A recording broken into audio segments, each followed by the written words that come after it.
Welcome to Raghav Options.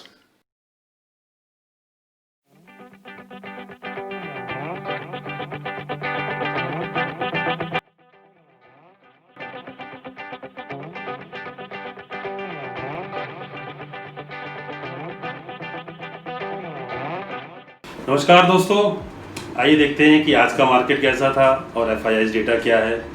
आज के market की बात करूं तो आज भी हम गैप अप से ओपन हुए थे।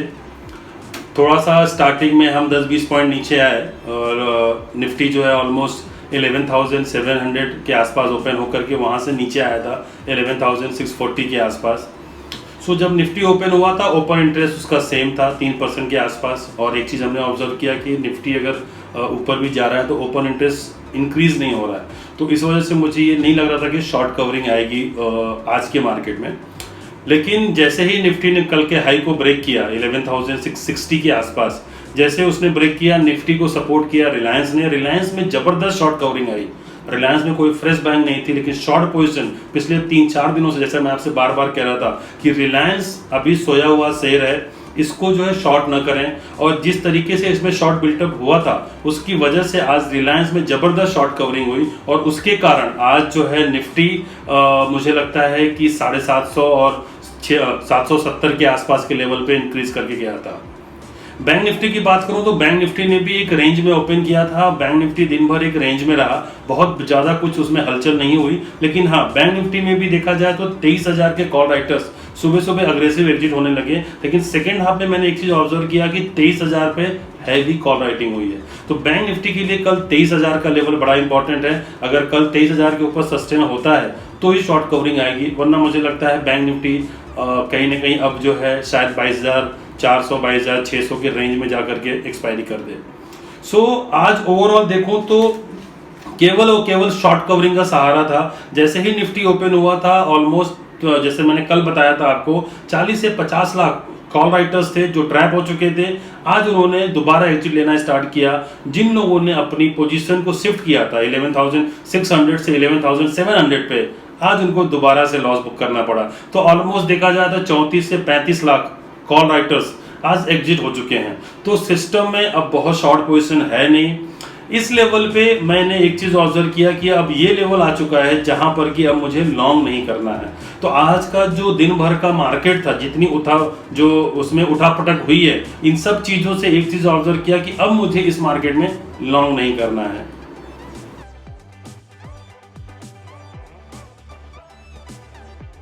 अगर मैं एफआईआई के डेटा की बात करूं तो एफआईआई ने आज ऑलमोस्ट 80,000 कॉन्ट्रैक्ट के आसपास लॉन्ग किया है और उसके साथ साथ ऑलमोस्ट 42 लाख कॉन्ट्रैक्ट जो है शॉर्ट किया है।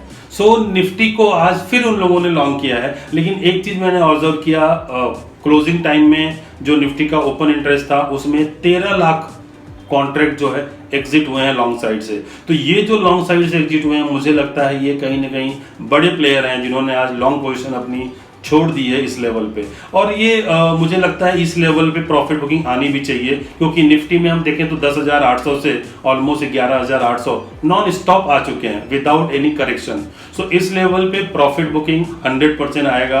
और मुझे लगता है कि आज एफआईआई ने भी वही किया है। इवन दो सिस्टम में दिख रहा है कि उन्होंने लॉन्ग किया है, लेकिन हो सकता है ये लॉन्ग जो बिल्टअप हो उसके अगेंस्ट में उन्होंने कुछ स्टॉक शॉर्ट किया हो, वो हम देखेंगे अगले वाले अपने सेशन में।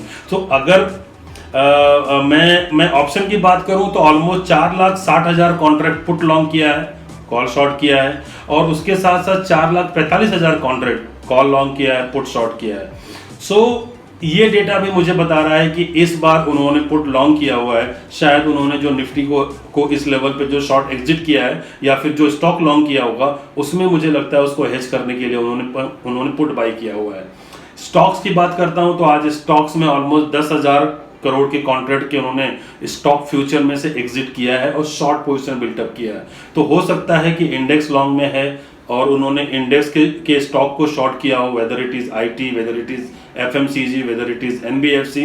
So anything can be happen. हो सकता है कि उन्होंने इन चीज़ों को हेज करने के लिए ये उन्होंने पुट बाई किया हुआ हो। मैं ऑप्शन चेन की बात करूं तो ऑप्शन चेन में से ऑलमोस्ट 40 लाख कॉन्ट्रैक्ट जो है शॉर्ट पोजीशन एग्जिट हो चुकी है। तो ट्रेडर्स ने कहीं ना कहीं अपनी पोजीशन को, जो लोग ट्रैप हो चुके थे, आज मैक्सिमम लोगों ने अपनी पोजीशन को कट कर दिया है। शायद हो सकता है कि यूएस मार्केट ऊपर है, या हो सकता है कि शायद आज जो निफ्टी की क्लोजिंग रही हो, शायद पैनिक होकर के उन्होंने सबने अपनी शॉर्ट पोजीशन को एग्जिट कर लिया हो। तो इस हिसाब से भी मुझे लग रहा है कि अब शायद निफ्टी में अपसाइड एक लिमिटेड हो, और जिस तरीके से पुट राइटर्स आ रहे हैं अग्रेसिव, मुझे लग रहा है कि इनका ये अभी ओवर कॉन्फिडेंस में है। तो हो सकता है कि कल की एक्सपायरी बड़ी इंटरेस्टिंग हो और कल के बाद हम एक अच्छा खासा फॉल देख सकते हैं इस मार्केट में। तो कल की एक्सपायरी के हिसाब से भी डेटा मुझे बहुत ऐसा अभी तक फिलहाल निगेटिव नहीं है, लेकिन ये है कि इस डेटा में अब ऊपर जाने का दम बचा नहीं है। तो इस वजह से मैं एक एडवाइस करूंगा कि अब लॉन्ग साइड के लिए थोड़ा सा रुक जाइए। अब यहाँ पे हमें 2 दिन 3 दिन वेट करना है। अगर किसी को लॉन्ग करना है, मुझे लगता है कि निफ्टी दोबारा से 11,300 के लेवल पे आनी चाहिए, वहां पे आप लॉन्ग करेंगे। मैक्स पेन की बात करूं तो निफ्टी जो है का मैक्स पेन अभी भी 11,700 पे बना हुआ है, और बैंक निफ्टी का मैक्स पेन 22,800 पे है। एक चीज मैं दोस्तों आप लोगों के साथ शेयर करना चाहूंगा कि आज हमने अपनी सारी लॉन्ग पोजीशन को एग्जिट कर दिया। मुझे अब इस मार्केट में लॉन्ग में रहना ही नहीं है।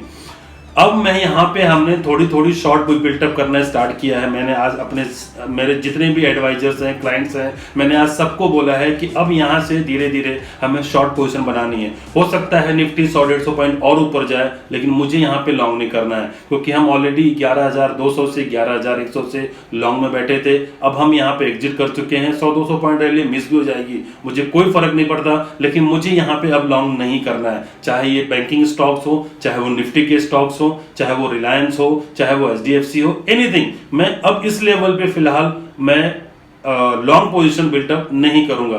एक मुझे होप है कि रिलायंस में अभी भी जो रैली हुई है, जो अभी निफ्टी की जो रैली हुई 10,800 से 11,800, रिलायंस ने इसमें कुछ पार्टिसिपेशन नहीं किया है। तो हो सकता है कि रिलायंस अभी 2350-2400 के लेवल को एक बार लेकर के जाएगा। उसकी वजह से शायद हो सकता है निफ्टी इतनी जल्दी नीचे नहीं आए, लेकिन जैसे ही 2350 का लेवल ब्रेक होगा रिलायंस में, मैं वहां पे अपनी जो भी रिलायंस की बची मेरी पोजीशन है मैं उसको एग्जिट करूंगा। लेकिन मुझे इस लेवल पे फ्रेश लॉन्ग नहीं करना है, नहीं करना है, नहीं करना है। अगर मैं बैंक निफ्टी के आईवीएस की बात करूं तो बैंक निफ्टी का आईवीएस 31 पे है, निफ्टी का आईवीएस अभी भी 20 पे है। विक्स मुझे देख के लग रहा है कि विक्स किसी भी दिन काफी भयंकर मूवमेंट दे सकता है। तो मैं जिस तरीके से विक्स को ट्रैक करता हूं, मुझे लग रहा है विक्स अब 24 या 25 के लेवल पे बहुत जल्दी दिखाई देगा। दोस्तों एक चीज आप लोग ध्यान रखिए कि हम अक्टूबर के मिड में अगले हफ्ते में आने वाले हैं, और जहां से यूएस इलेक्शन की तैयारियां चालू हो जाएंगी। नवंबर में शायद यूएस इलेक्शन है, तो उसकी वजह से मुझे लगता है विक्स अब नीचे आना विक्स का बहुत मुश्किल है। विक्स ग्रेजुअली यहां से अब इंक्रीज होगा। तो आप जो भी पोजीशन लेंगे विदाउट हेजिंग नहीं लीजिए, और अगर आपको ऑप्शन के थ्रू पोजीशन लेना है तो आपको इंडेक्स को शॉर्ट करना है और उसको हेज करने के लिए कॉल बाई करनी है। ये स्ट्रेटजी होगी मेरी अगले 15 दिनों के लिए। अगर देखा जाए तो शॉर्ट बिल्डअप जो हुआ है वो एनबीएफसी में हुआ है, मेटल में हुआ है। लॉन्ग बिल्टअप जो है वो आईटी में है, एफएमसीजी में है। आईटी में लॉन्ग बिल्टअप इसलिए है कि शायद आज टीसीएस का रिजल्ट है, हो सकता है कुछ अच्छा रिजल्ट दे, जो कि ऑलरेडी डिस्काउंटेड है। तो मुझे नहीं लगता कि रिजल्ट अगर अच्छा दिया भी टीसीएस ने तो बहुत ज्यादा स्टॉक पे इफेक्ट होने वाला है। इवन तो मुझे लगता है कि प्रॉफिट बुकिंग टीसीएस में अब आनी चाहिए। रही बात इन्फोसिस की, तो इन्फोसिस जैसे हमारे यहाँ कहावत है कि गिरगिट को देख के गिरगिट रंग बदलता है, तो हो सकता है कि टीसीएस को देख करके इन्फोसिस जो है अपना रंग बदले, और उसमें थोड़ी सी अपसाइड अभी बाकी है। वो लग रहा है कि 1100 के लेवल पे जाएगा और वहां से वो रिवर्सल ले सकता है। बट मैं आपको बाई करने की राय नहीं दे रहा हूँ, इस चीज का आप ध्यान रखिए। इस लेवल पे बहुत संभल के, सोच समझ के आपको इन्वेस्टमेंट करना है, ट्रेड लेना है। पोजीशन साइजिंग हमेशा कम रखिए। अगले 1 महीने के लिए आप अगर आप 10 लॉट में काम करते हैं तो 2 लॉट में काम कीजिए। पोजीशन इतनी कम रखिए, क्योंकि ये मार्केट अब डेंजर जोन में जा रहा है। और मुझे लग रहा है कि विक्स जो है बहुत जल्दी आपको इस चीज की रियलिटी से आभास करा देगा।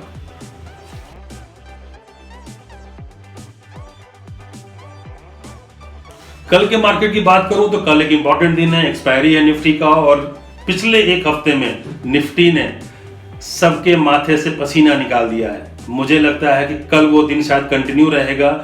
कल मुझे लग रहा है कि शायद अभी भी जो है पोजीशन जो है लोगों की बहुत ज़्यादा नहीं है, बहुत हल्की पोजीशन है, शॉर्ट साइड में भी लॉन्ग साइड में भी।